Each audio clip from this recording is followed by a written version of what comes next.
¿no?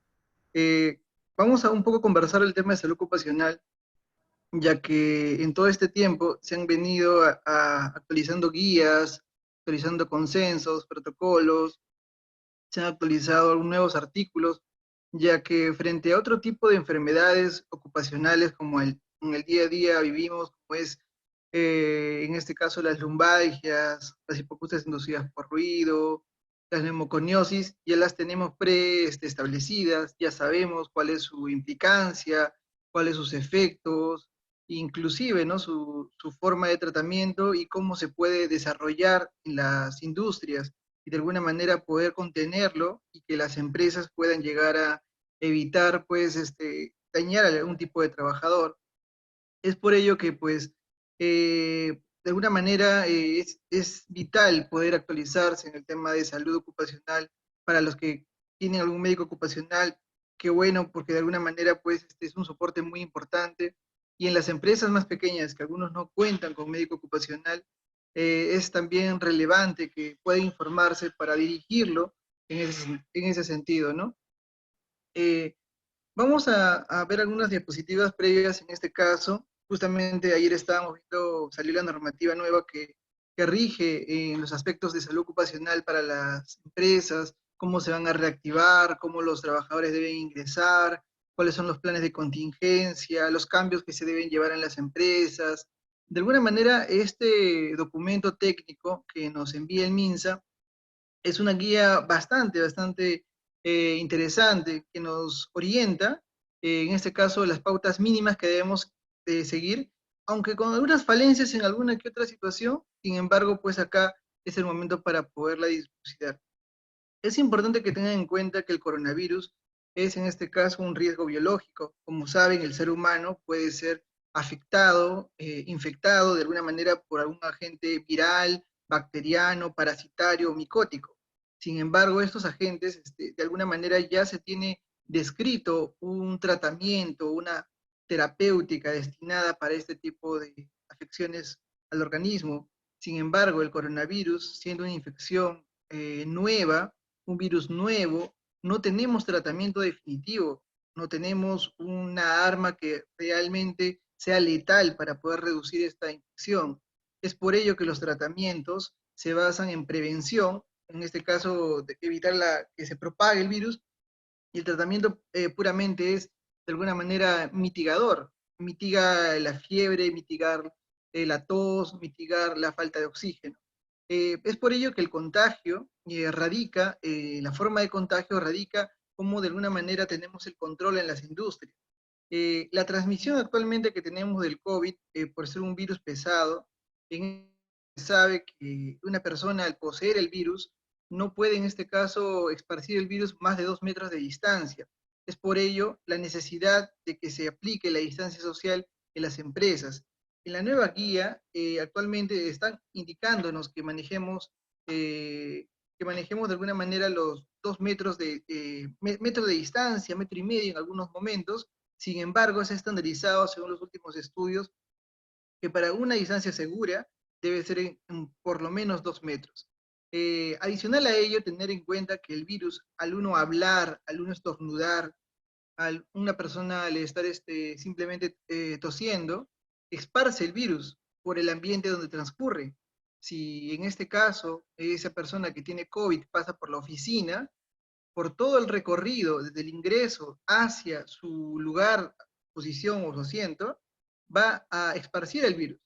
Sin embargo, la otra persona, compañero de trabajo, supervisor, agente de seguridad, que transcurre por esa zona y que de alguna manera no lleva el correcto lavado de manos, obviamente va a ser la forma de contagio indirecta, ya que la transmisión puede ser directa. Una persona con coronavirus frente a otra persona con una distancia social, una distancia corta, que pues le transmite el virus y pues continúe la cadena que puede llegar a infectar entre 3 a 5 personas, ya que los últimos estudios indican ello, y adicional a ello también el lavado de manos, ya que de forma indirecta, como les comento, si yo paso mi mano por ese escritorio, si en este caso cojo la manija de la puerta que la persona con coronavirus ha cogido y no me lavo las manos y me llevo esas manos sucias o con el virus, a las mucosas de la boca, la nariz o la vista, puedo ser otra vez la puerta de entrada para este virus.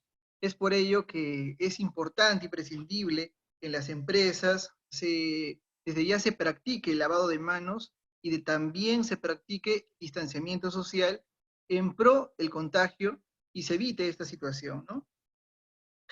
Otra parte importante en las industrias es reconocer por parte del personal de salud que tienen en este caso responsabilidad, es que puedan identificar los síntomas previos al coronavirus y también tener en cuenta que las personas que tienen COVID no necesariamente van a ser personas sintomáticas.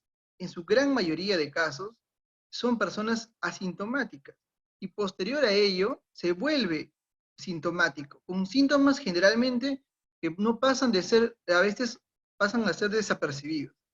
Por ejemplo, les comento, la típica forma de que comience este síntoma de coronavirus es pues el olor de cabeza, la tos, en este caso la falta de aire, pero en su gran mayoría comienza con un malestar general, luego asociado, en este caso, al dolor de cabeza, la fiebre, y se va sumando, se va agregando la tos y la falta de aire. Estos síntomas mínimos que son el malestar general, tos, son en su gran mayoría el 85-83% de personas. La gran mayoría de la población sufre estos síntomas. Un porcentaje menor llega a requerir oxígeno a demanda, que es por ello que tienen que ser hospitalizados, y probablemente requerir tratamiento adicional para ello. Y finalmente, solamente un 3% es el caso de pacientes que tienen que requerir una cama de UCI y estar conectado a un ventilador mecánico. ¿Cuál es la crisis hoy en día en nuestro país por las deficiencias que tenemos de salud pública? Esta parte importante de la tercera diapositiva es bueno que que lo conozcan para que de alguna manera guiarnos frente a las pruebas rápidas y las pruebas moleculares. Como saben, actualmente existen dos métodos para poder identificar este agente. El primer método, que es la prueba molecular o reacción de la cadena de la polimerasa, identifica un fragmento del virus, identifica una fracción del virus, lo cual le da la positividad a este tipo de prueba. Sin embargo, tenemos la prueba rápida, la convencional, que hoy en día se ha masificado y que de todas maneras sirve, no es que no se utilice.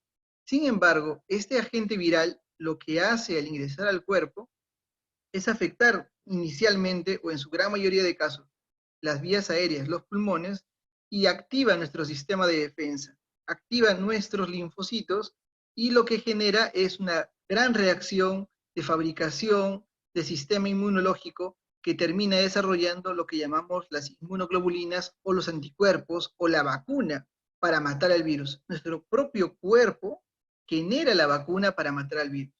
Estos anticuerpos para matar al virus son dosados, son medidos de alguna manera para que pueda ser dada positiva la prueba rápida.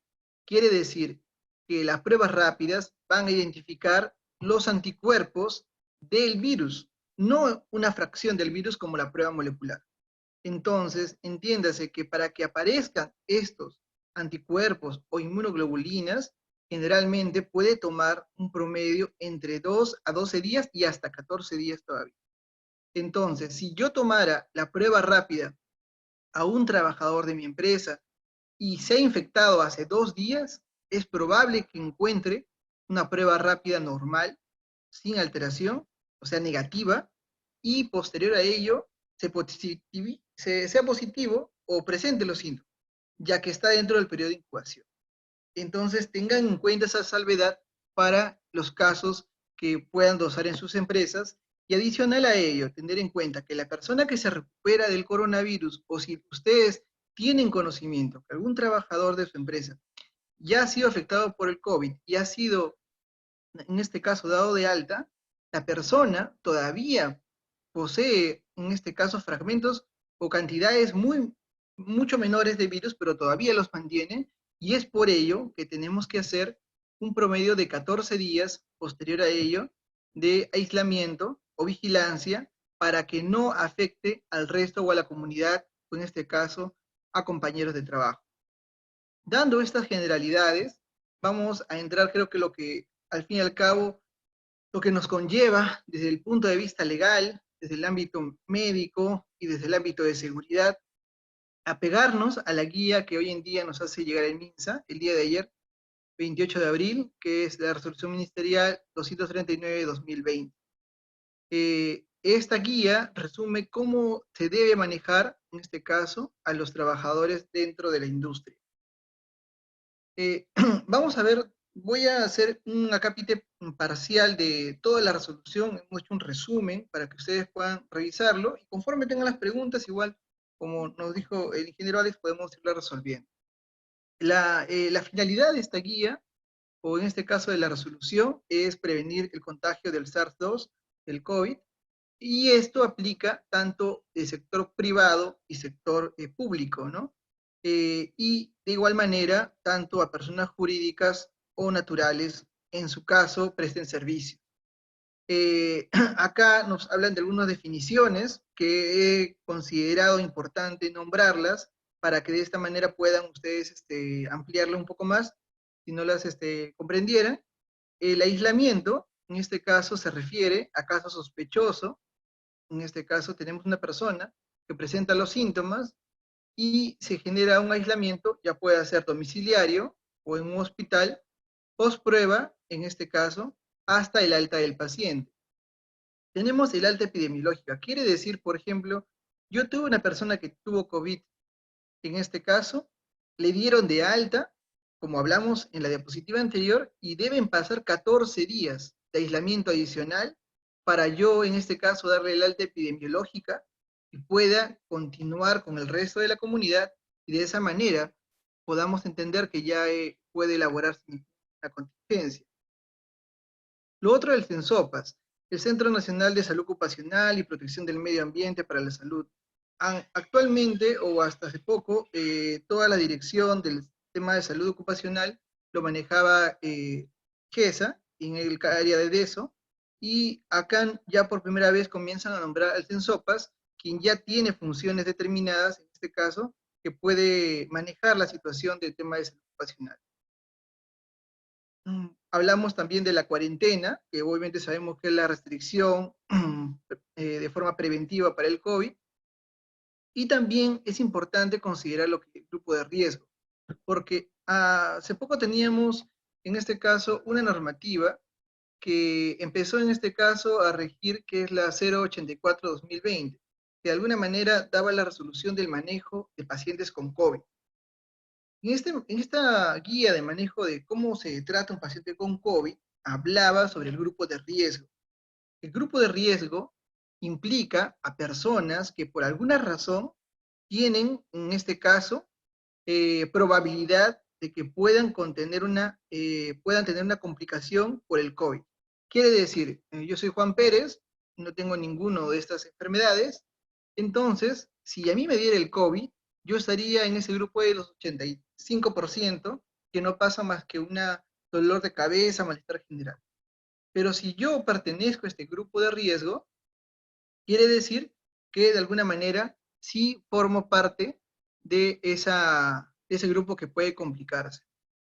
Acá considera a las personas que tienen más de 60 años, personas que tienen hipertensión arterial, diabetes mellitus, enfermedad cardiovascular, enfermedad pulmonar crónica, inmunosupresión, y acá entra un debate adicional, que es el tema de la obesidad, porque en la guía menciona en las definiciones solo este número de grupo de riesgo, pero ya en todo el tratamiento o todos los lineamientos que maneja la guía, sí menciona a la obesidad como factor de riesgo.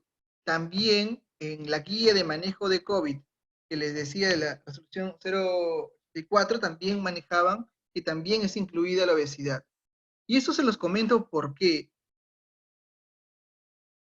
la obesidad considerable hoy en día en casi todas las empresas y generalmente de grupos administrativos, que no generalmente oscila entre el 20% o 25% de trabajadores.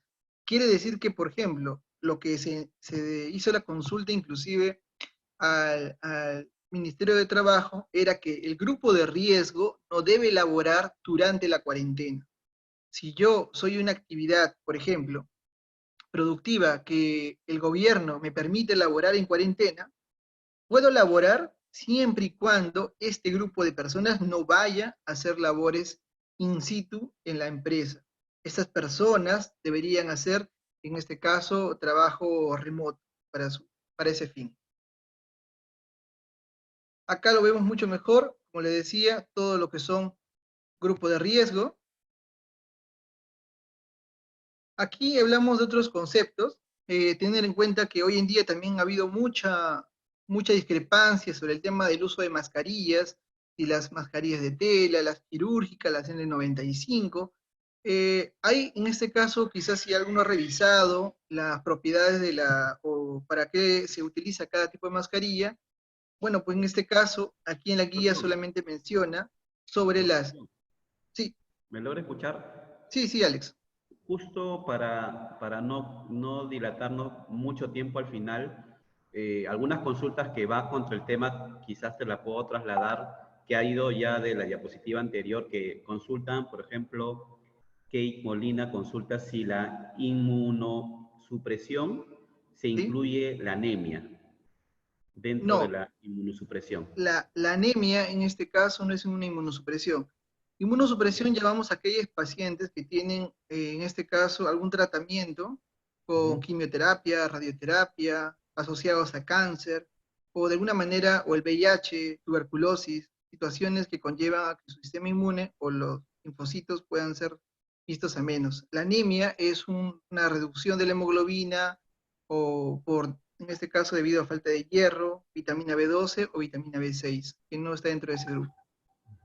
Muchas gracias, doctor. Justo siguiendo un poco lo que usted ha explicado de los factores de riesgo y un poco comentándole sobre algunos estudios que también como empresa consultora estamos haciendo para algunas empresas, me llamaba mucho la atención de que el tema de obesidad salía, digamos, en un porcentaje bastante alto, ¿no? Inclusive con un IMS de 40, ¿no? Que son obesidad, Efectivamente. digamos, ya mórbida, ¿no? Entonces, y también el otro de la hipertensión. ¿Cómo ve estos factores de riesgo usted que ve más a profundidad estos temas?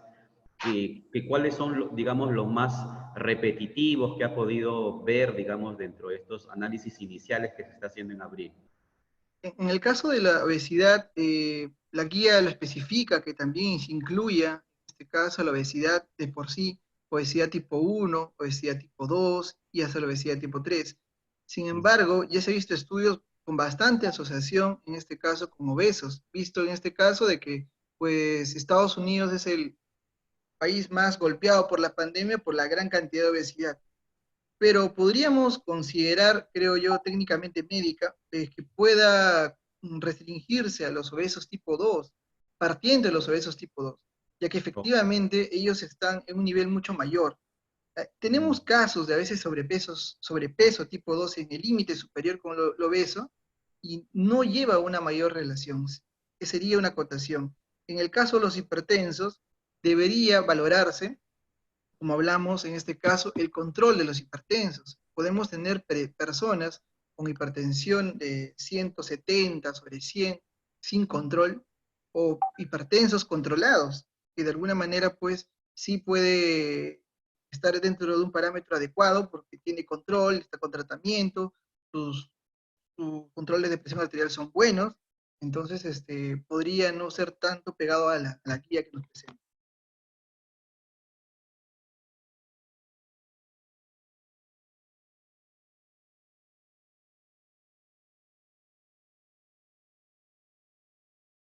¿Alguna otra consulta, Alex, para poder continuar en todo caso? sí, A ver, sí. Continuamos, muchas gracias.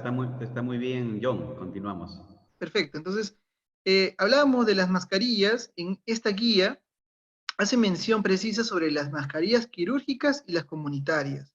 Sin embargo, como sabemos, también hay las N95 y vamos a ver que en un acápite más alejado de la gran mayoría de la industria de las empresas de hoy en día está ese tipo de uso de las mascarillas.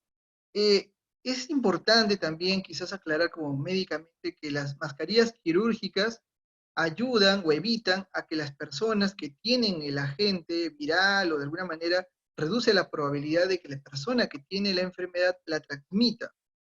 Las mascarillas de tela no pueden usarse como barrera para que no atraviesen las microgotas. De alguna manera, pues, el Estado ha obligado que todas las personas salgan con mascarilla, pero recomendaría en todo caso que sean las quirúrgicas, si fuera necesario, y las mascarillas N95, o las que llamamos FFP2, que se usan también, que también sirven en este caso para doble protección. La persona que está cerca de nosotros no nos puede transmitir, ni nosotros transmitimos. Es una barrera de ambos lados.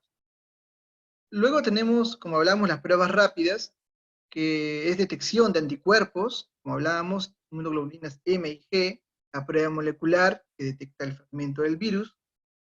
Habla también de la definición de un profesional de salud, que antes en su gran mayoría mencionaba únicamente al personal médico ocupacional que dirija la salud de los trabajadores de las empresas. Hoy en día ya está involucrando con esta guía, con esta resolución también a las enfermeras. eh, Consideran acá los protectores respiratorios para casos, vamos a ver más adelante los niveles de riesgo, que se deben usar los protectores respiratorios FFP2 y N95, que tienen una protección de un 95% de partículas, en casos de muy alto riesgo y alto riesgo.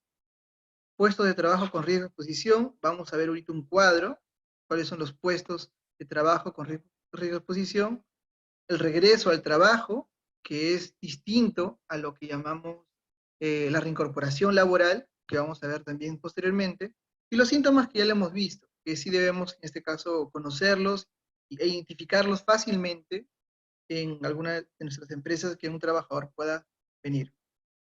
Este es en este caso el anexo de alguna manera ya más graficado, quizás un poco más simplificado para que todos lo podamos entender.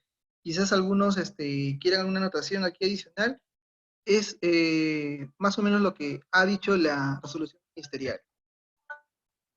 En este caso tenemos, o identifica, en este caso, las empresas. Por ejemplo, las empresas pueden considerar empresas de menos de 20 trabajadores, empresas de 20 a 100 trabajadores, empresas de 100 a 500.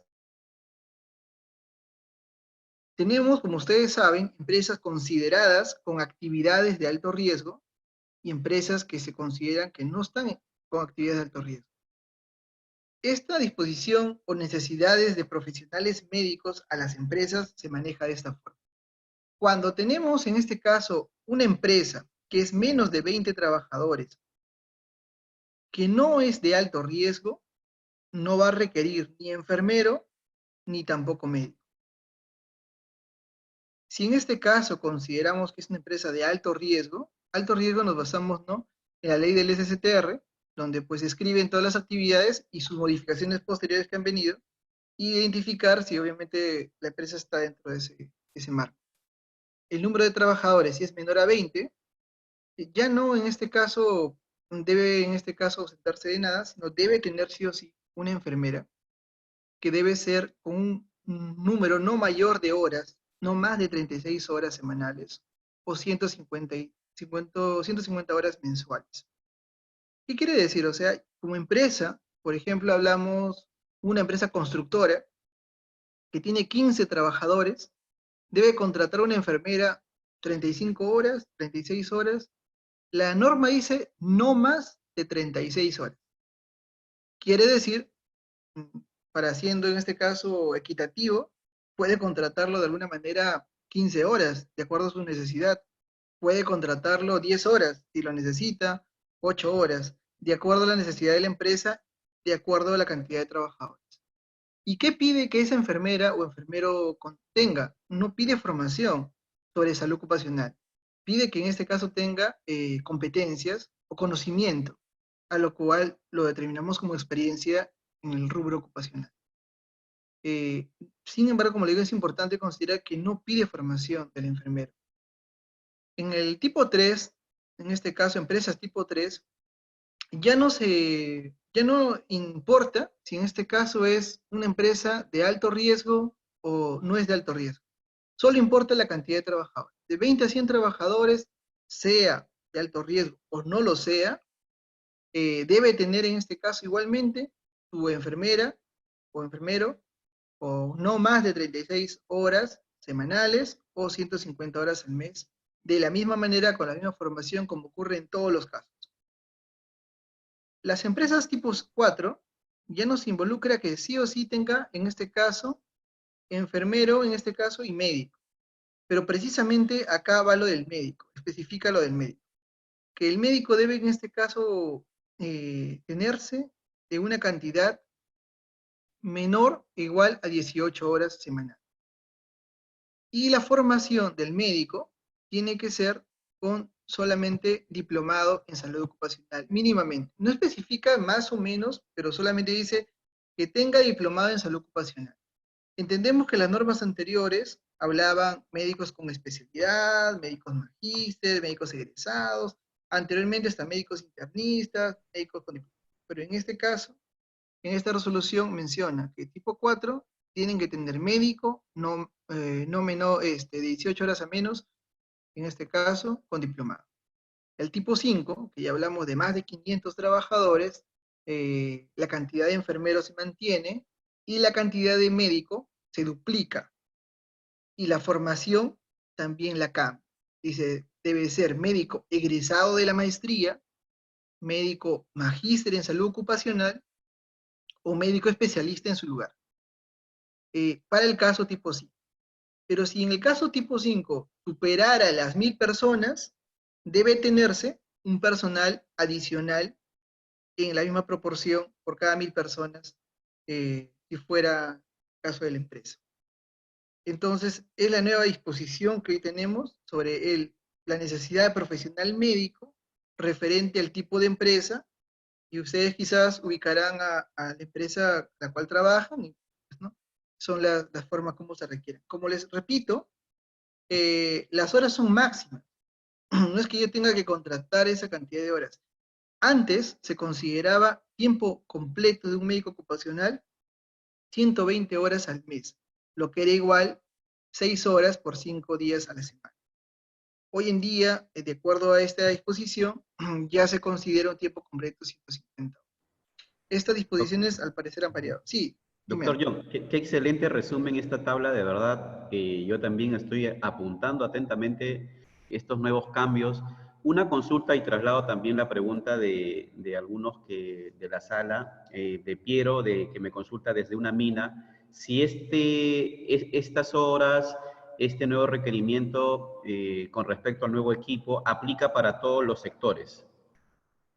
Efectivamente, aplica en el caso, como vemos, esto aplica, como dijimos, el ámbito, sector público-privado y todas las industrias. Aplica a todas las industrias, público y privado. En el caso de ser actividades de riesgo, no serlo, en este caso toma importancia hasta el tipo 2. Del tipo 3 ya no tiene importancia. Y yo recuerdo mucho que en auditorías, por ejemplo, de ISO 45 o de OSAS, de 18001, los auditores le ponían bastante importancia a verificar las competencias del médico ocupacional, porque obviamente la normativa anterior, la Claro, 312, ¿no? Todas las modificatorias, era bastante exigente, ¿no? Hoy por hoy, al agregar, digamos, ahora al enfermero, por lo que estoy viendo, forma parte ahora de este equipo de competencias que debe abordar toda esta gestión de salud. Y es un tema bien interesante, porque si ya de por sí conseguir un médico ocupacional era un reto, que muchas organizaciones hacían todos los esfuerzos, no hablo de las grandes, digamos, corporaciones, sino también las medianas o pequeñas empresas, ahora con este nuevo, digamos que ya hay una escala, ¿no? Por menos de 20, entre claro. 21 y 100, entonces digamos que flexibiliza un poco los recursos también para que el sistema de gestión quizás no se haga tan inalcanzable, ¿no? Pero entendiendo este escenario actual, pues se hace importante este nuevo puesto que es el enfermero, con esa cantidad de horas y experiencia que expones, ¿no? Eh, Sería interesante entonces para los que también son auditores en seguridad y salud, incluirlo dentro de su checklist de verificación de competencias cuando se contrate, de acuerdo a esta tabla, ¿no? Va a ser bien interesante entonces cómo vamos a llegar al cumplimiento.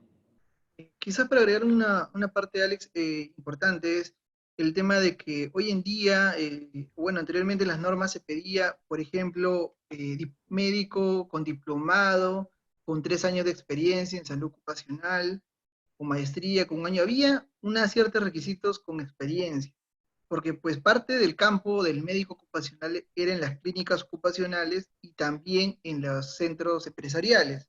Sin Ujú. embargo, los enfermeros dedicados al rubro ocupacional, el 90% están abocados a los centros médicos, a realizar audiometrías, espirometrías, pruebas específicas. Son muy pocos los que quizás manejan el tema in situ en la industria. Entonces, la experiencia va a ser un poco complicada que puedan haberla obtenido de aquí hacia atrás. Bueno, ahí dejo eso abierto, ¿no? Un buen punto de vista, sí, pues tienes razón, va a ser un tema bastante interesante de cómo se va a cubrir esa parte laboral, ¿no? Porque son, como dices, médicos que han tenido su experiencia en otro tipo de lugares de trabajo, no específicamente quizás en la industria, ¿no? Efectivamente. Excelentes. Seguimos entonces. Acá tenemos igualmente cómo considera ahora sí a las empresas de acuerdo al riesgo para el tema de COVID. En este caso, nosotros hace unos días nos decían de que, bueno, el doctor Maguiña, que es un médico muy reconocido, infectólogo y asesor de despacho, nos comentaba de que iban a solicitarse en las empresas realizar, por ejemplo, pruebas de coronavirus a todos, pruebas rápidas, iban a requerir también uso de mascarillas obligatorio de tipo quirúrgica. Entonces, todo ese miedo o lo que se tenía, qué va a llegar, qué no va a hacer, bueno, ya de una manera ha sido aclarado con esta resolución. Las empresas van a ser catalogadas de acuerdo al tipo de actividad en 3 tipos de riesgo: riesgo bajo, riesgo medio, alto y el muy alto. Aquí llamamos empresas de riesgo bajo. Vamos a tener actividades donde no requieran, en este caso, contacto. Por ejemplo, en este caso, dice, yo tengo una empresa y tengo que ubicar, identificar los puestos de cada labor, de cada trabajo, mecánicos, oficinistas, vendedores de campo, efectivos de seguridad, conductores, y de acuerdo en este caso a la actividad que realiza, debo identificar que esa actividad en qué riesgo se ubica. Supongamos en este caso la labor, como hablamos acá, de limpieza pública en todo caso, o en su lugar fuera un trabajo administrativo, donde no requiere contacto con otra persona para que este colaborador realice su labor.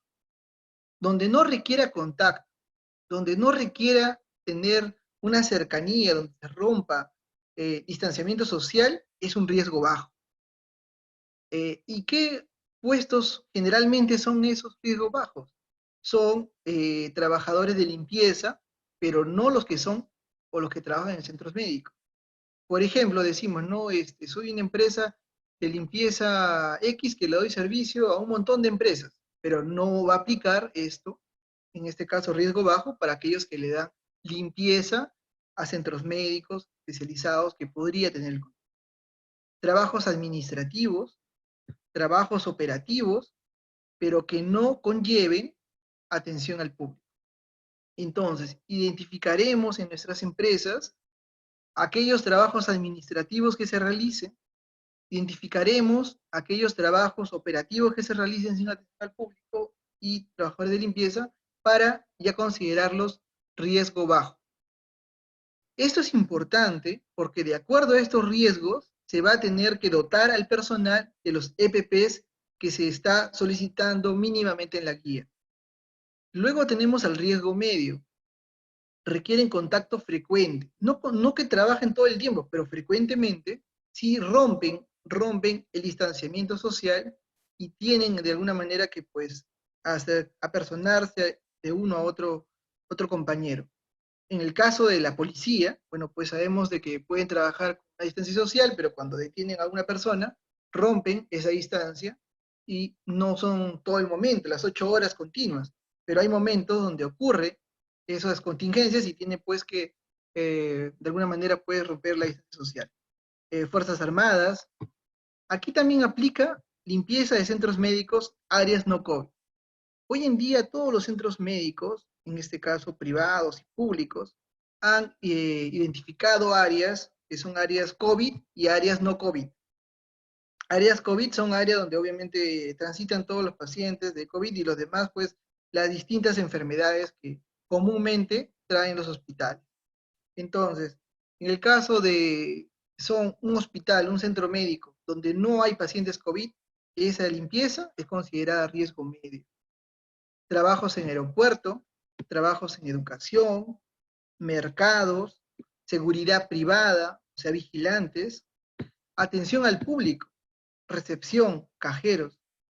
Consideraríamos también vendedores, que de alguna manera tienen un contacto o tienen la necesidad de romper la distancia social.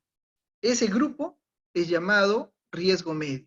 Entonces ya vamos ideando y clasificando a todas las actividades dentro de la empresa en estos riesgos. Los riesgos altos y muy altos son casi el sector de salud, que no es lo común, que quizás creo que todos trabajen aquí. Y acá tenemos lo siguiente.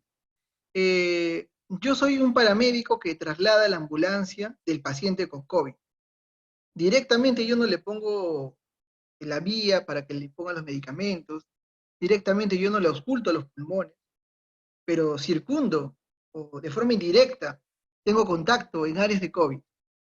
Entonces esa persona es considerada riesgo alto. Enfermeros que hay un contacto cercano, pero no directo, transcurre por la o pasa por las áreas de COVID, pero no directamente es el que le administra los medicamentos. Trabajos funerarios. Yo tengo que, en este caso, adecuar en este caso el servicio para poder, en este caso, dar la partida a esta persona. Son trabajos indirectos, pero no, obviamente, que haya tenido contacto duramente con el COVID.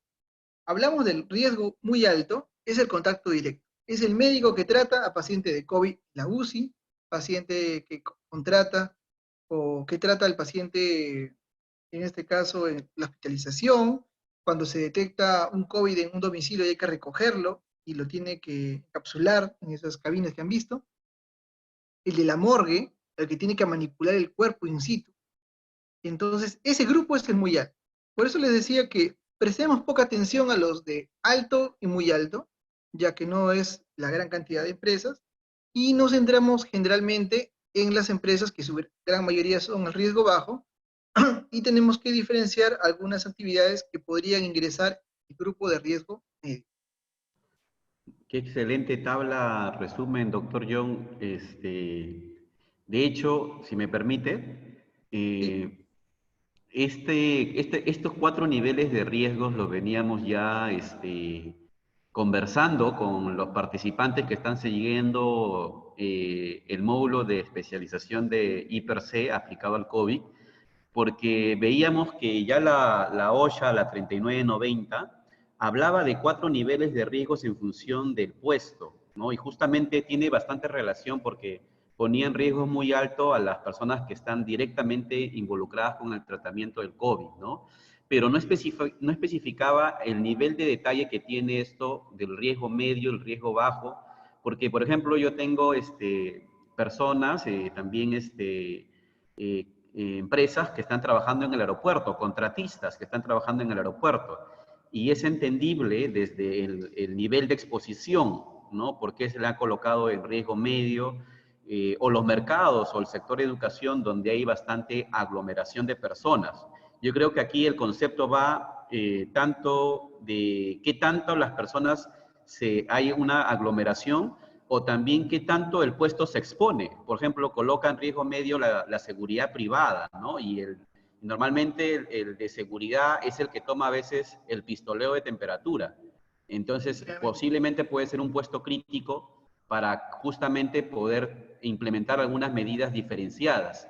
Y esto un poco comentábamos de que estos niveles de riesgo no deben ser solamente informativos, sino nos debería ayudar a la toma de decisiones cuando propongamos el control operacional, porque podría ser en unos casos más exigentes que en otros, ¿no? Un puesto de trabajo que está en atención al público, por ejemplo, va a ser distinto al que trabaje un trabajador administrativo que no tiene contacto, ¿no? Entonces, qué importante este cuadro que nos has preparado, doctor, porque nos ayuda un poco a tomar decisiones un poco más estratégicas en la gestión de seguridad y salud, dependiendo del puesto de trabajo, ¿no? Y hablábamos también que este criterio lo deberíamos tomar en cuenta cuando evaluamos el riesgo en el IPER, en el nivel del índice de exposición, ¿no? Porque quizás podríamos tomar esta bibliografía que tiene justamente esta normativa de la 239 para poder abordarlos, ¿no? Ujú. Pues, Justo acá me consultan, por ejemplo, sí, vamos un poquito a adelantarnos para no... Dicen, ¿no? En el sector construcción, ¿cómo lo verías? ¿En qué nivel de riesgo? Justo la consulta que nos hace... Vamos a trasladar algunas consultas por el tiempo. Jessica Mesones nos consulta, ¿no? El sector construcción, ¿cómo lo verías? ¿En qué nivel de riesgo? claro, habríamos que identificar los puestos. En este caso sabemos que hay varios tipos de puestos, Correcto. ayudante, o hay en este caso capataces, operadores. Se diferenciaría todos los grupos de puestos y aquellos que puedan laborar donde no necesite el apoyo de otro colaborador, por ejemplo los pintores, podrían estar en riesgo bajo.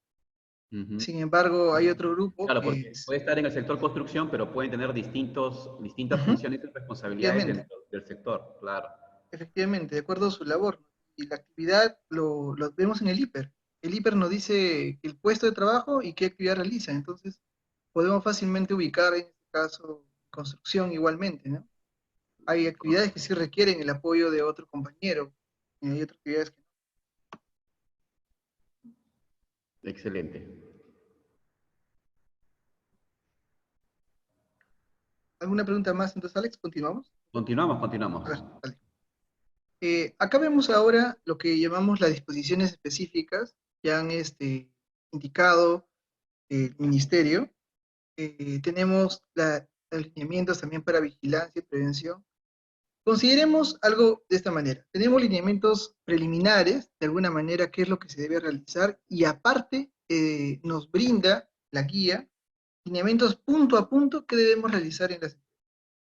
En este caso, en los lineamientos preliminares, hablamos generalidades, en la solución, el empleador, como siempre, comprometido con la seguridad y salud en el trabajo, pero sí se debe elaborar, en este caso nos dice, debe elaborarse en las empresas un plan para la vigilancia, prevención y control del COVID-19.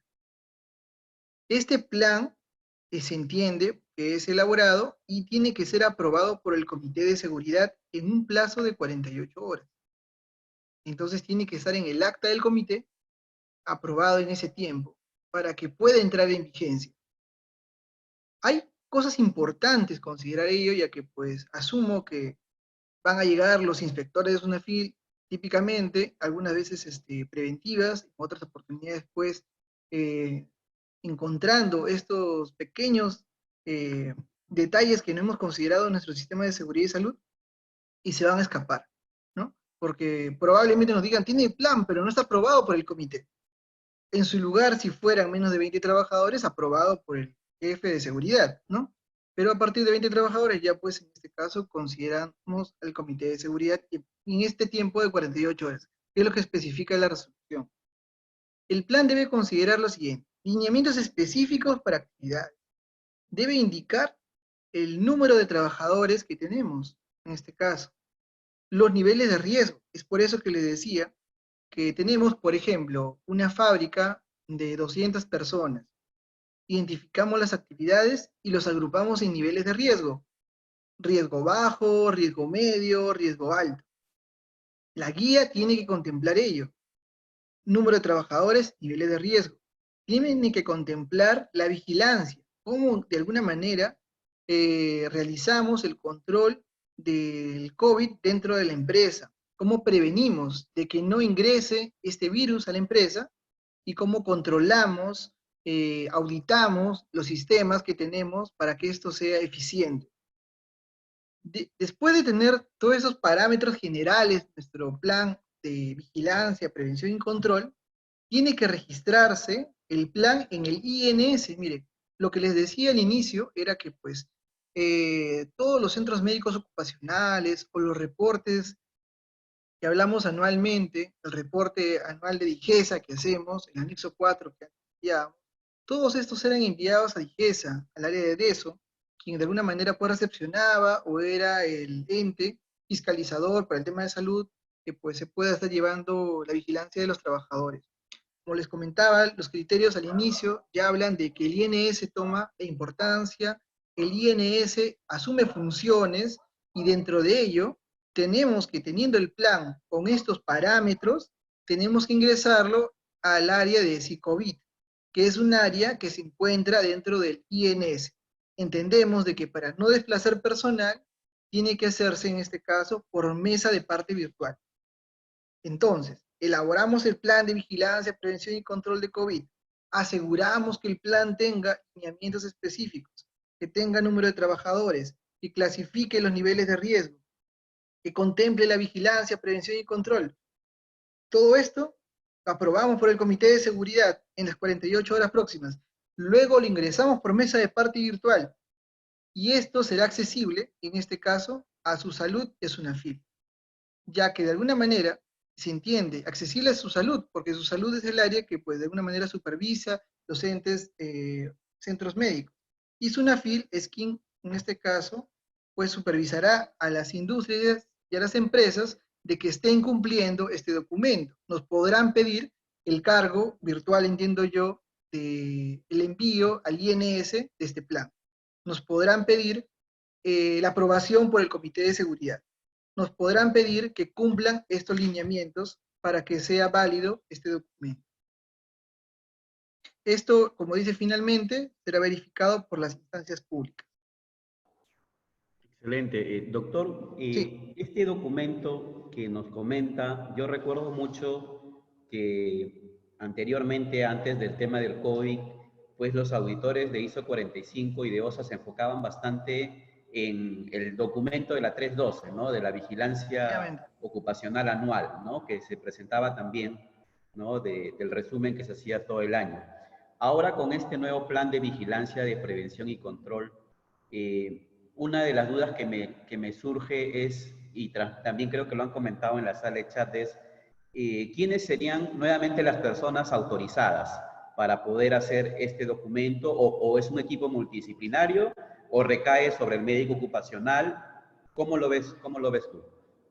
En este caso se entiende que el área médica, en coordinación con la parte de seguridad, es quien lo elabora en conjunto. Hasta la parte de lineamiento preliminar, donde detalla sobre la elaboración del plan, no especifica quién debería elaborarlo uno o el otro, pero sí refiere el compromiso de la parte de seguridad y salud para este fin. Entendemos el médico o el enfermero ahora en su lugar también Uh y -huh. el encargado de seguridad, ¿no? Entonces debe tener parte de toda esa información. Correcto, porque también entiendo que tiene los 7 lineamientos, ¿no? Que hay que, Efectivamente. y esos lineamientos están amarrados al tema de seguridad y salud, o Sí, seguridad en algunos casos netamente. Entonces, tiene que ser, como usted dice, con la participación multidisciplinaria de las jefaturas, del especialista también de seguridad de salud. Si hay un higienista también, a veces en minas hay higienistas claro. específicos, también deberían participar. Y otro punto importante, actualmente hay plazos con respecto a este documento, también es otra de las No consultas. hay, no hay plazos establecidos a la fecha. El documento salió recién ayer. Claro, En así todo es. caso, haremos las consultas adicionales también en este caso a este Y, documento. No hay plazo, inclusive pues entendería que en el estado de emergencia, para el inicio de actividades, si mañana yo soy una empresa de restaurantes, como lo que ya que probablemente va a iniciar el delivery, no sé, voy a iniciar actividades, debo tener el plan ya correcto. aprobado por el comité, debo tener enviado en este caso al INS, porque probablemente va a venirse una fila en algún momento y puede auditarlo, ¿no? Yo creo que lo más importante, más que el cumplimiento, claro, legal, que a muchos nos preocupa por la autoridad, yo creo que este lineamiento del plan de vigilancia inclusive es antes de la reactivación de actividades, porque lo que se busca es, Efectivamente, como yo decía el día de ayer, en la primera reunión de kickoff que podamos tener de la reactivación de actividades, pues tener todas las reglas y protocolos claros para que no exista la posibilidad del contagio, ¿no? Entonces, digamos, aquellas empresas que están haciendo ahorita trabajo remoto o todavía no han iniciado actividades, es el momento para poder construir este protocolo para Claro, justamente dar los lineamientos iniciales. efectivamente, tiene que ser anticipado, ¿no? Vamos a ver la siguiente diapositiva. Correcto. Ya hablamos en este caso aquí los lineamientos para la vigilancia, prevención y control del COVID. Incluye en este caso 7 lineamientos. Hablamos desde la limpieza, desinfección de los centros de trabajo, la evaluación de la condición de salud del trabajador previo al regreso o reincorporación. Aquí habla dos términos importantes y quizás habríamos que tener también mucho cuidado al hacer el documento, porque la guía explica, regreso lo considera aquella persona que ha estado en cuarentena y que, bueno, pues regresa al trabajo. Y reincorporación es aquella persona que ha tenido COVID y que tiene que entrar al trabajo. Entonces, a veces en los textos ponemos procedimiento, reincorporación de trabajadores, pongamos, ¿no? Se entendería reincorporación. Entonces, ese grupo ha estado infectado del COVID. Y no es así. Importante definición, ¿no? Y Sí, también, hay que marcar la diferencia, ¿no? Regreso y reincorporación. Reincorporación marca eso. El lavado y desinfección de manos, la sensibilización de la prevención del contagio en el centro de trabajo. Y es importante porque antes la gente no estaba muy sensibilizada por los medios visuales, televisión, internet. Hoy en día se han sensibilizado más, ¿no? El lavado de manos. Sin embargo, se tiene que continuar esto en las empresas. Medidas preventivas de aplicación colectiva, grupales, medidas protectivas personales y la vigilancia de salud del trabajador, que es la parte. Vamos a ver uno a uno, de alguna manera, para poder dilucidar cualquier consulta que tuviera. Hablamos primero de la limpieza y desinfección del centro de trabajo. Refiere lo siguiente. Antes del inicio de las labores, yo trabajaba, en este caso, una metalmecánica que estaba acá por Lince, y pues me han comentado que el día lunes próximo tengo que entrar a trabajar. Previo al inicio de actividades, todos los ambientes, todos los equipos, todas las unidades móviles, todas las áreas tienen que ser desinfectadas. Tiene que ser en este caso libre en este caso, de un agente y por ello pues se hace un proceso de desinfección. Tiene que tener ese control. Se tiene que establecer la frecuencia de la limpieza, por ejemplo en el día. Se va a limpiar 2 veces al día, 3 veces al día. Se tiene que establecer la frecuencia de la limpieza. Aparte de ello, mínimamente tiene que ser una limpieza diaria. También la persona que hace la limpieza, el personal destinado para ese fin, tiene que tener la protección y capacitación de las sustancias que va a utilizar y así también de las características del lugar para no vaya a ocurrir de que hayan áreas donde no vaya a realizar ese procedimiento de limpieza. Son los parámetros que involucra el documento debe considerar realizarse, ¿no? Antes, previo y bueno, pues con esa frecuencia. Vamos a la parte 2, lineamiento 2, que dice evaluación de la condición de la salud del trabajador previo al regreso o reincorporación. ¿Qué habíamos hablado en parte inicial? Identificar el nivel de riesgo. Bajo, medio, alto, muy alto. Luego, tenemos que a todas las personas aplicar la ficha sintomática COVID-19. Si han visto la guía, son 5 preguntas básicas referente a si presenta un síntoma. Y tiene que estar firmado por el trabajador. Entonces, la empresa tiene que, en este caso, identificar el nivel de riesgo, aplicar la ficha sintomática para asegurarnos de que, como una declaración jurada, que el trabajador dice que no tiene síntomas, puede ocurrir que por la necesidad de trabajo diga, estoy sano, pero sí tiene un problema de salud. Aparte tenemos el control de temperatura, que hoy en día se está considerando en todas las empresas, el control de la temperatura al ingreso. También tenemos la prueba COVID que se debe realizar. ¿Qué quiere decir acá? Acá hay algo muy importante. Como les comentaba, antes de que salga esta resolución, había mucha especulación que las empresas iban a obligar a que a todos los trabajadores se les practique pruebas COVID, ya sea molecular o pruebas, en este caso, rápidas.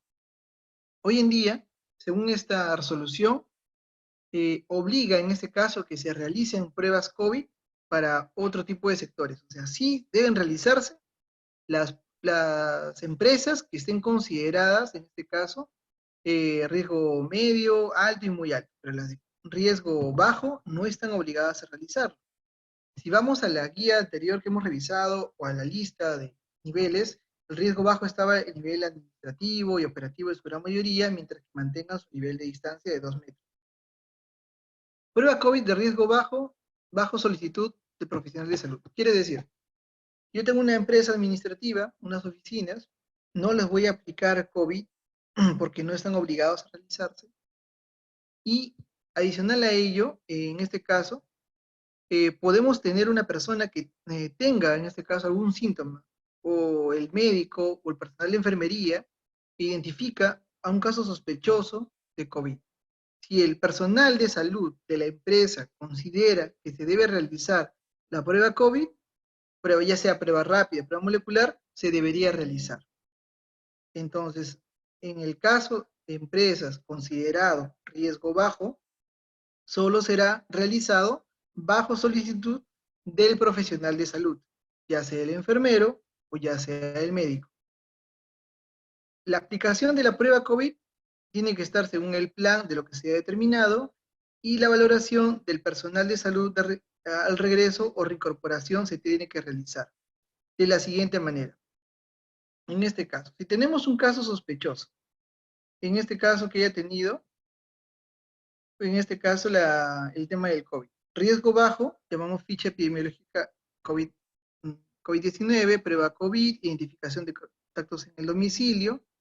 Hablamos de lo siguiente, una persona que tenemos que ha ocurrido que ha dado, tenemos síntomas probables de tener COVID.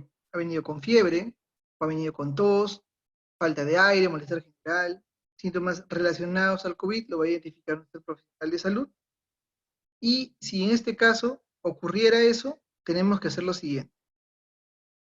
Hacemos lo siguiente. Pedimos, en este caso, llenamos una ficha epidemiológica COVID, que ya está en la resolución anterior, que es me parece que es la 480, la última resolución que sacó la ficha de COVID. También se la puedo enviar para que la puedan revisar, que no está en esta resolución.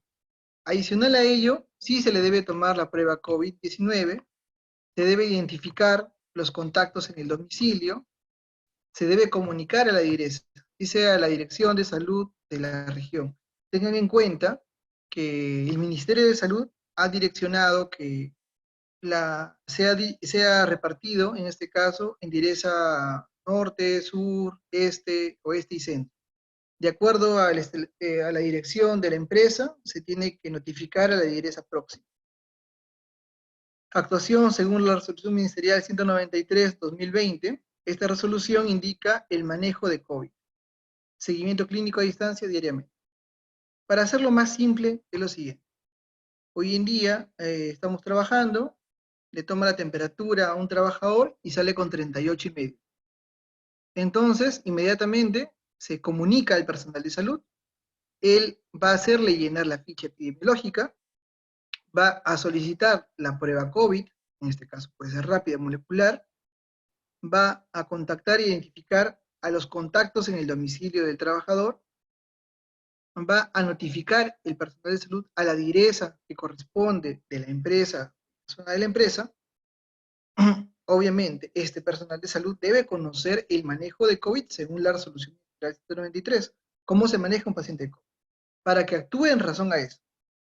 Porque puede ocurrir de que trate con medicamentos que no son los apropiados, tener en cuenta de que hoy en día la gente dice hasta, no sé, como he escuchado a Trump, toma hasta desinfectante. Entonces, hay una guía propia que se tiene que seguir. Seguimiento clínico a distancia diariamente. Se va el trabajador a su casa y el médico o el enfermero tendrá que estarlo llamando diariamente para ver la evolución de su salud y cómo va a mejorar. Esta persona pudo haber consideradose persona con COVID positivo, dio positivo a la prueba. Entonces, tiene que pasar en este caso, pasados los 14 días de aislamiento, recién puede haber una evaluación médica para... Si Si él tiene COVID, como les digo, tiene que ir a aislamiento y luego de 14 días de aislamiento, el médico evalúa si puede regresar o no. Es importante esta condición de la evaluación médica porque de alguna manera se entiende de que ya no va a haber contacto al resto de personas. Si mañana un compañero de este señor que retornó se infecta de COVID, va a referir que en la empresa se contagió porque ese señor tuvo COVID. Pero como no hubo una evaluación médica de por medio, entonces pues queda la duda, que todavía tenía carga viral y pudo haber infectado a la persona. Es por ello que es importante realizar la evaluación médica previa antes del ingreso. Vamos a ir al lineamiento número 3, que dice lavado y desinfección de manos. En este lineamiento se pide a la empresa que deben asegurarle una dotación de un lavadero de manos con jabón líquido o jabón desinfectante. Aquí no habla de jabón en barra, por ejemplo. Habla de jabón líquido o desinfectante, porque diría, me dijo jabón, lavadero, dice tu jabón y ya, tú ve cómo te la arreglas. Le puse una toallita, no dice toallita, dice papel toalla. Papel toalla, jabón líquido, jabón desinfectante y un lavadero de manos. O en su lugar, dice, o alcohol gel para las manos. Entonces, o puede optar la empresa por acondicionarle esto, lo primero, lavadero de manos, jabón líquido, desinfectante y papel toalla, o alcohol gel. Adicional a ello, esto tiene que asegurarse en la empresa, pero también en el punto de ingreso, al ingreso de los trabajadores debe haber un punto de lavado de manos. Algunos dicen, voy a comprar un lavadero portátil para que pueda llegar hasta esa zona. No necesariamente, porque da la opción, o puedes usar un punto de lavado de manos, o puedes usar alcohol gel al ingreso. Yo tengo a mi agente de seguridad, o le digo a los trabajadores, señor, extiende las manos, echo el alcohol gel, y eso es también aceptable. O en su lugar, lavadero de manos, con jabón líquido, con papel toalla. Si tenemos en este caso algún lavadero de manos, con jabón líquido y papel toalla, tiene que sí o sí ir pegado frente a él el correcto lavado de manos. Porque la gente quizás no sabe, obviamente, todos los procesos o pasos de lavado de manos. Entonces, con ello, el lineamiento de lavado y desinfección de manos se tiene que cumplir. Como sabemos, le dije inicialmente, hay dos formas de contagio, que en este caso son la forma directa y la forma indirecta por el tema de las manos que se pueden llevar a las mucosas, boca, nariz u ojos. Lineamiento 4 habla de la sensibilización de la prevención del contagio en el centro de trabajo. ¿Qué quiere decir esto? La empresa tiene, como muchas veces, capacitar de COVID, capacitar en este caso sobre la importancia del lavado de manos, capacitar sobre cómo estornudar, cómo toser correctamente, en este caso con la flexura del codo, el uso de mascarillas, cómo debe usarse correctamente, porque hay personas que están un rato y por el calor, por el cansancio, el sudor, se lo bajan por debajo de la nariz, no es el correcto uso. El reporte temprano de sintomatología COVID. Se le tiene que capacitar, se le tiene que explicar en la charla de 5 minutos, hablar con ellos y decirle, cuando tú tienes estos síntomas, tienes que reportarlo, no te puedes quedar callado. Es importante responder inquietudes de trabajadores, educación y prevención. Es lo que marca el lineamiento. Sé que es cansado, señores, pero bueno, de alguna manera es lo que nos ha marcado pues, esta resolución y quizás sería bueno que se lleven toda la información que está de una manera más simplificada y les pueda ayudar. Está más específico, ¿no? Yo estoy viendo que ya te da el control operacional específico de lo que Sí. deberíamos implementar en este punto. Y bastante ya más dirigido hacia cada tipo de actividad dentro de la empresa que se debe hacer y deja menos vacíos que otras oportunidades. Perfecto. Sigamos, entonces, acá hablamos en el lineamiento número 5, que nos refiere de las medidas preventivas de aplicación colectiva, en este caso en grupo. Hace hincapié a la ventilación de los ambientes. En muchos lugares tenemos zonas con aire acondicionado, pero ahora acá impulsa a la apertura de ventanas, ambientes libres, para que de esta manera viaje el aire más prácticamente, bueno, y de alguna manera pues no esté tan concentrado. ¿Por qué? Porque las partículas del estornudar, al toser, pues rápidamente llegan hacia otra persona. La distancia social, mantenerla en todo tiempo, el uso de las mascarillas dentro del trabajo, usarlas todo tiempo. Acá lo que le decía era áreas comunes con 1 metro de distancia. Entiéndase, por ejemplo, una oficina, mantener 1 metro de distancia. Bueno, lo ideal sería 2 metros, ¿no? En la distancia social hablamos de 2 metros, pero 1 metro de distancia, bueno, asumo que trata de adecuar el sector laboral frente al tema médico. Se pide que todas las reuniones sean virtuales preferentemente, que no se puedan dar ya reuniones presenciales. Sin embargo, para casos muy necesarios, si se dan, tienen que mantener la distancia social. En el caso de que tengamos atenciones colectivas como hacia el público, hacia un cliente, generar barreras físicas. Han visto vidrios acrílicos, estructuras acrílicas que se utilizan para evitar el contacto con el cliente. Tenemos en el caso de campamentos, empresas mineras, antes se tenían los camarotes muy apilados uno con el otro, hoy en día pide que haya una distancia entre cama y cama de 1,5 metros.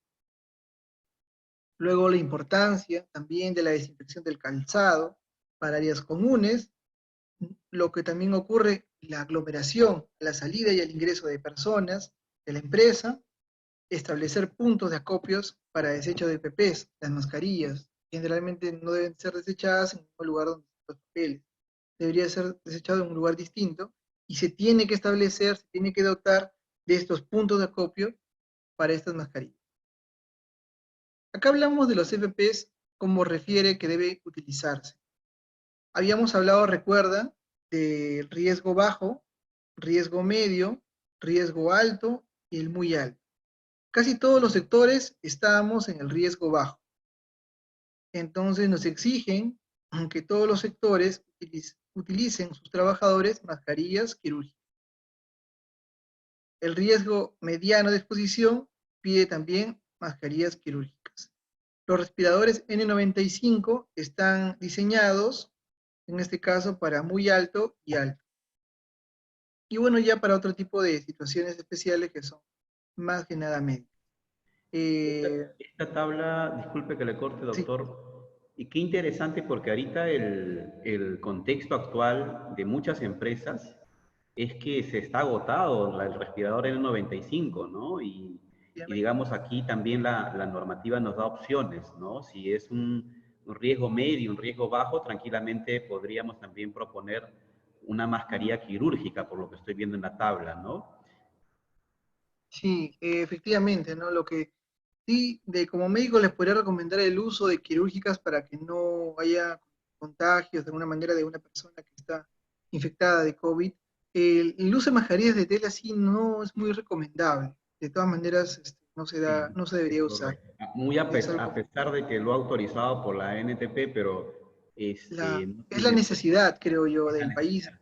Sí, obviamente genera una sensación de protección, como hace mucho también se solicitaba que las personas usen fajas para levantar peso en algunas industrias, pues sí se dio a entender porque las fajas no tenían la utilidad. Y aún así en los centros como Promar y todos ellos se siguen aplicando el uso de fajas. Correcto. No tienen ninguna.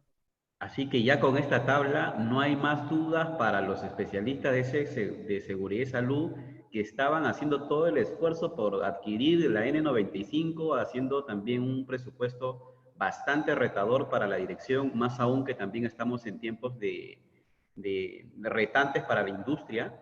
Entonces tenemos esta alternativa equilibrada, digamos, que nos permite también hacer un análisis con el medio ocupacional del uso de la mascarilla quirúrgica también como riesgo medio y riesgo bajo. Qué interesante es esta tabla que nos muestre, doctor Villegas.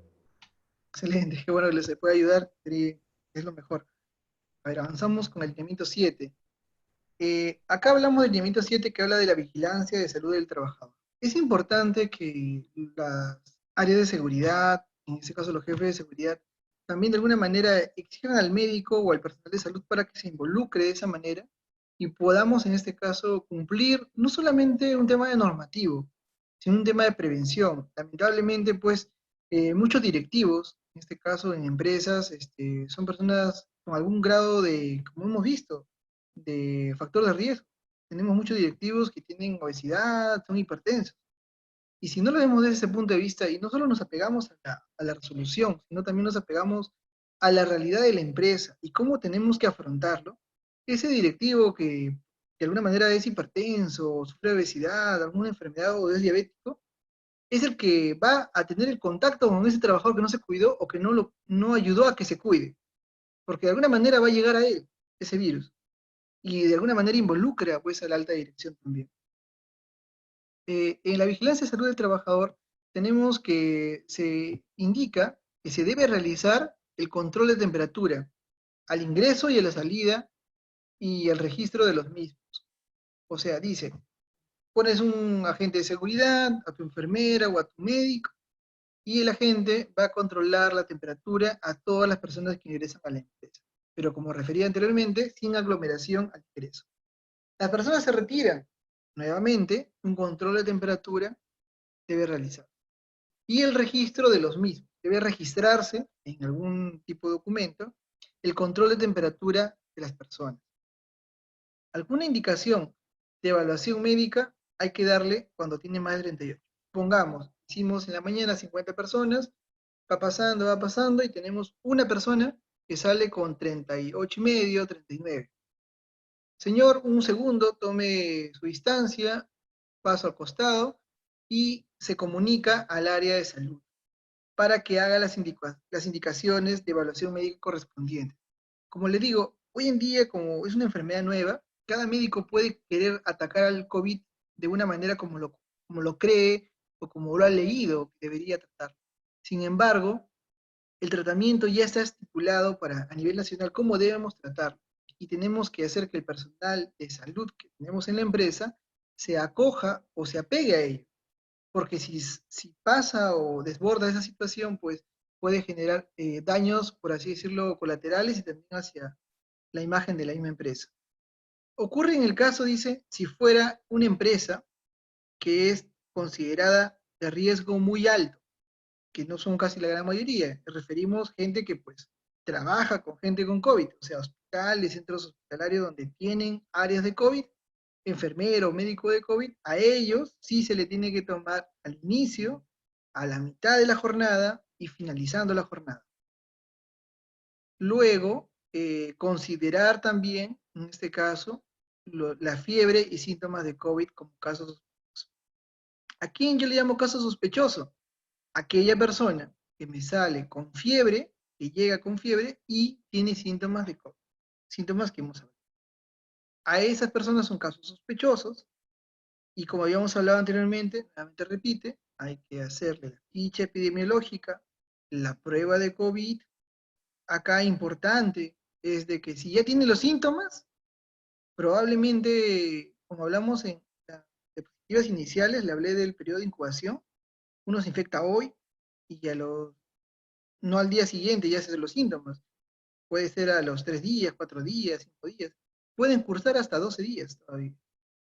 Entonces, en esos primeros días les comenté que es poco probable de que la prueba rápida salga positivo, pero si esta persona ya tiene síntomas, es probable porque ya el periodo de incubación haya culminado y ya ha formado anticuerpos. Entonces la prueba COVID va a salir positiva. Contacto en centro de trabajo, si estos tenemos fiebre y síntomas de COVID, hay que también tomar nota de con qué personas en el área de trabajo ha tenido, ¿no?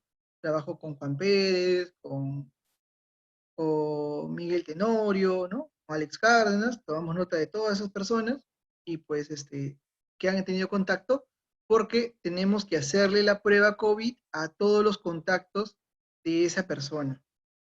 También, adicional a esos contactos, también hay que identificar las personas del domicilio, como anteriormente hablamos, y de igual manera comunicar a la direza que corresponde de la dirección del trabajo, ¿no? Este es el procedimiento que se debe continuar. Más allá de qué se debe hacer, la guía, en este caso de tratamiento de COVID, ya lo indica. Pero esto es lo que debemos manejar para casos que tenemos sospechosos de COVID.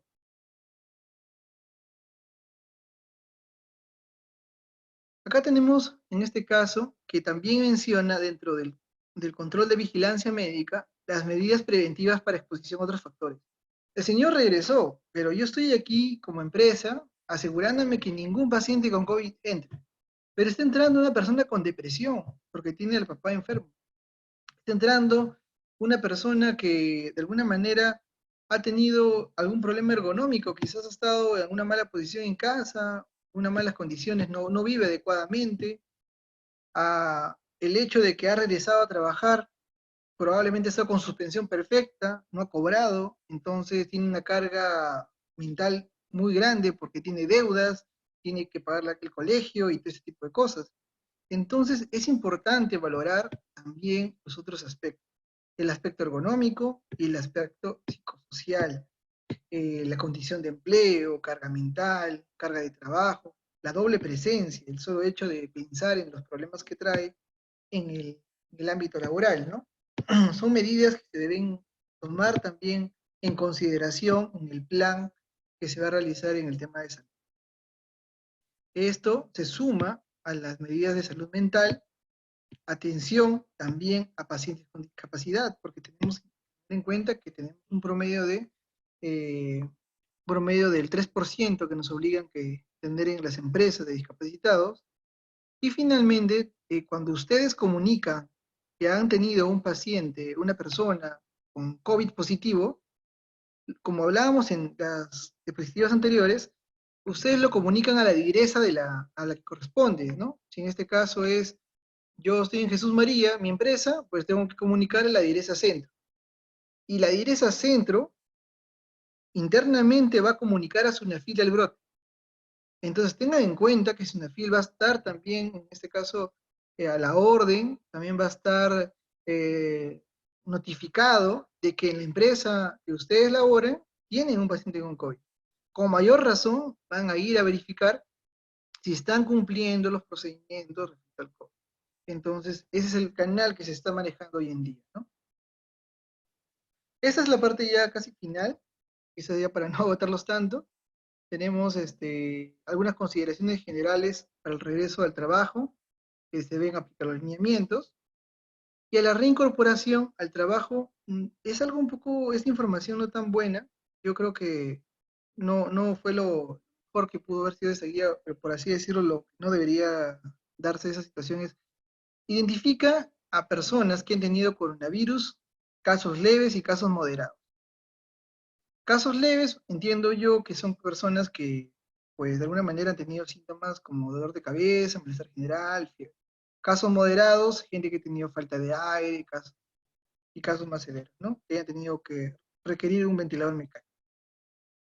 Dice que las personas que se reincorporan, como hablábamos, recuerdan dos términos diferentes. El regreso es aquella persona que estuvo en su cuarentena y vuelve al trabajo, simplemente. Y la reincorporación es aquella persona que ha estado con COVID, ha estado con coronavirus y tiene que volver, en este caso va a ir ahora al trabajo. Entonces, las personas que han tenido COVID, según la resolución, refiere que deben diferenciarse en dos casos, caso leve y caso moderado. Si es un caso leve, debe darse 15 días después del aislamiento, puede retornar. Caso moderado o severo, 14 días del alta clínica. Yo les diría, por norma general, deberían aplicarle a todos 14 días después del aislamiento con el alta clínica, porque el alta les va a asegurar de que un médico ha dicho que ya puede, en este caso, ha superado la enfermedad, para evitar algún tipo de problemas internos en su empresa o todo ello, ¿no? Aparte tenemos consideraciones de la revisión, reforzamiento de actividades críticas. Esto es algo, también un hincapié que le hace en la resolución, porque, por ejemplo, si ustedes tenían procedimientos muy específicos de trabajos de alto, de alto riesgo, ¿no? Había procedimientos muy importantes que el trabajador tenía que recordar y conocer para que no vaya a ocurrir un accidente. Entonces se toma en cuenta que hay que reforzarles, hay que volverles a capacitar, hay que hacerles que revisen nuevamente sus procedimientos de trabajo para esas actividades específicas que les podría, pues, causar algún accidente por haberse olvidado luego de estos días de cuarentena. Eh, y finalmente aquí tenemos consideraciones para el regreso o reincorporación al trabajo con factor de riesgo. Hasta hoy en día, dice, si en este caso una persona tiene en este caso un factor de riesgo, debería, y estamos en la cuarentena, debe mantener su cuarentena. Persona de 60 años no debe volver al trabajo, persona diabética tampoco, hipertenso tampoco, obeso tampoco, por así lo dice, ¿no? El médico determinará su regreso o reincorporación laboral, cualquiera sea el caso. En toda situación, pues, el médico valorará, deberá volver al trabajo. Bueno, señores, ha sido un gusto. No sé si tienen algunas preguntas, las dudas. Muchas gracias, doctor. La verdad es que hay bastantes consultas, pero obviamente por el tema del respeto al horario vamos a seleccionar algunas. Me ha quedado bastante claro. La verdad es que yo te pedí un resumen general, pero prácticamente has explicado toda la normativa de la 239. La verdad, doctor John, te agradezco de corazón ese servicio que has tenido con nosotros, con todos los profesionales. Realmente esta normativa da para más. Me ha quedado claro los 4 niveles de riesgos que ha mencionado. También este plan de vigilancia, de prevención y control contra el COVID, que prácticamente va a ser el protocolo de inicio para todo este plan para prevenir que esto se propague más. Y los 7 lineamientos importantes que nos da la normativa contra el tema de los protocolos.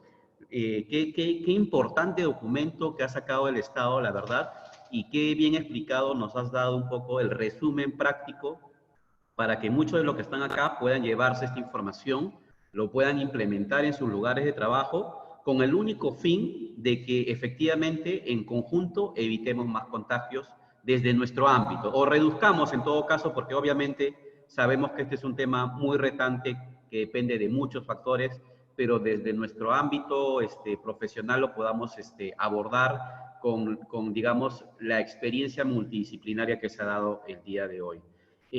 Voy a un poco quizás a trasladar algunas consultas. Me van a disculpar las personas, quizás no voy a poder trasladar todas las que existen, pero quizás al final vamos a dejar, digamos, un número, ahí nos pueden escribir. Y también, doctor, quizás nos podrías comentar, usted también tiene los servicios de vigilancia, ¿correcto?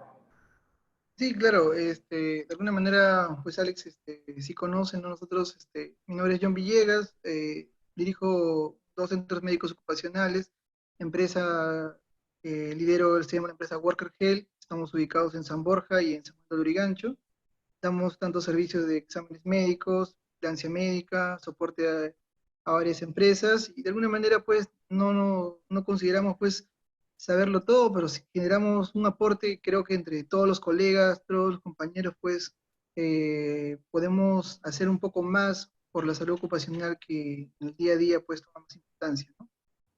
Muchísimas gracias, John. Entonces, por el tema del tiempo, quizás yo voy a trasladar algunas consultas, nos pueden inscribir al correo. Esta presentación se las vamos a compartir a sus correos junto con su certificado para las personas que obviamente están accediendo al certificado de participación. No se olviden de llenar su lista de asistencias. Es la única evidencia que tenemos de que han estado más de 210 personas conectadas.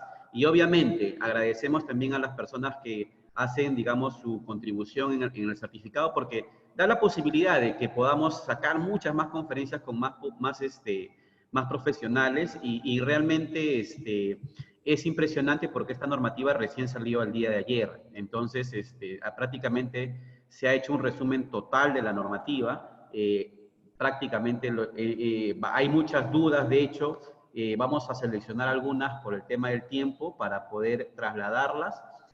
Por ejemplo, Daniel Poma, vamos a ver, nos consulta, ¿no? Si un trabajador tiene síntomas mínimo, tos, dice tos, y fue al centro de trabajo donde se identifica la póliza de CCTR, ¿se Sí. activa?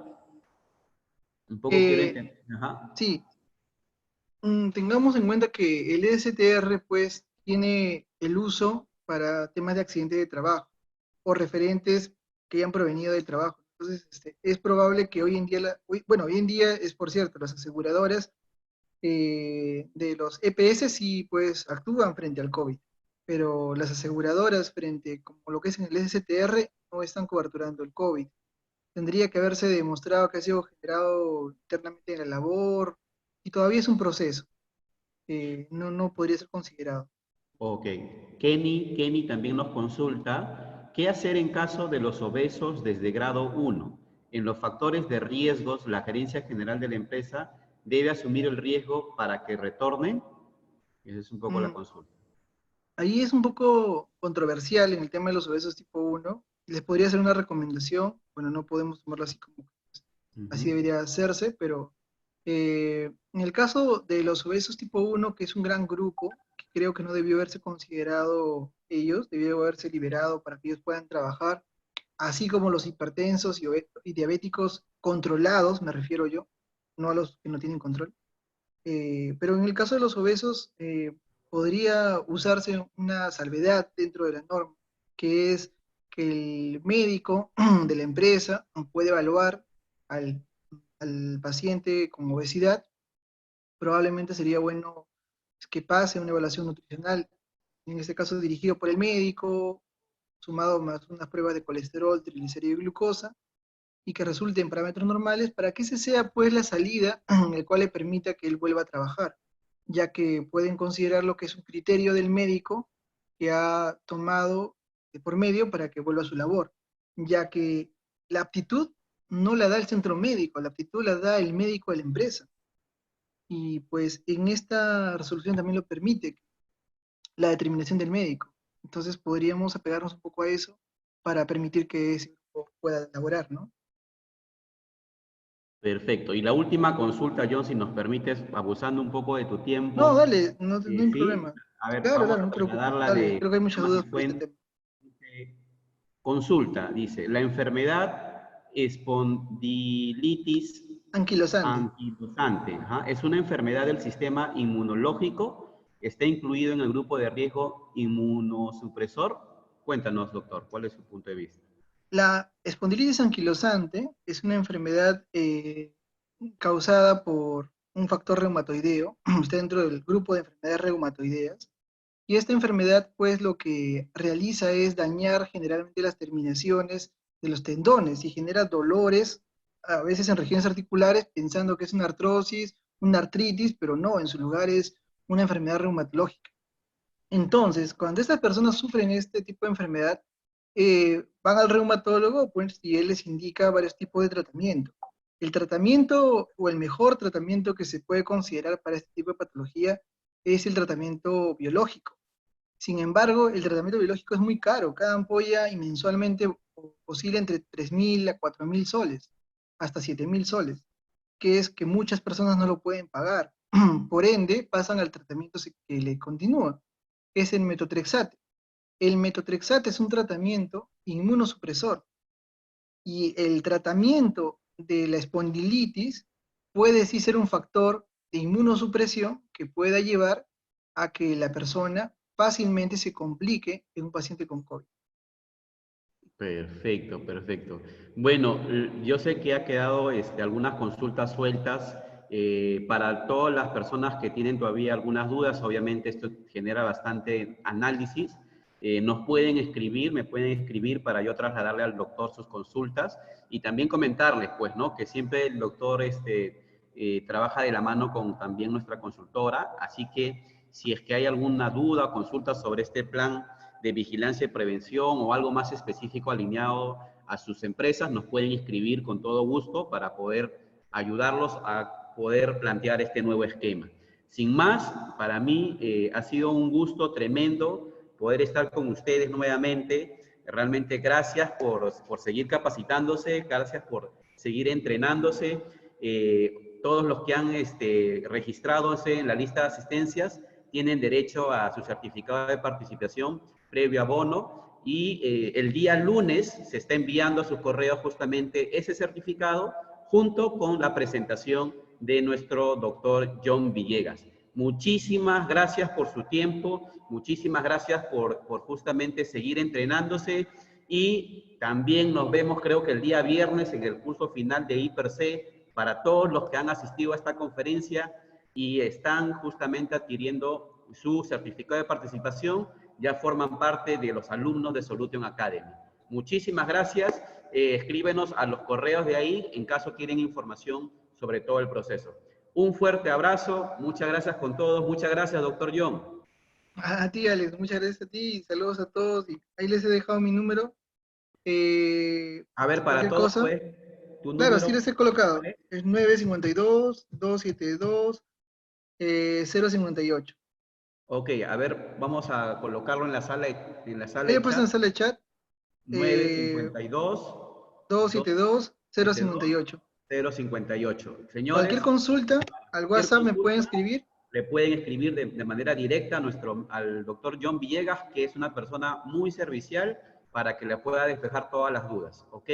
Bueno, de mi parte, doctor John, muchísimas gracias. Realmente ha sido una excelente conferencia. Yo de por sí he tomado nota de muchas cosas. Le agradezco de corazón por formar parte de este equipo de profesionales que están contribuyendo con su conocimiento frente al COVID. A todos los participantes, muchísimas gracias por su tiempo. La verdad es que hubieron más de 200 personas conectadas y por más que ha sido casi 2 horas, pues eso significa su compromiso con la salud ocupacional. Un fuerte abrazo a todos, bendiciones, muchas gracias.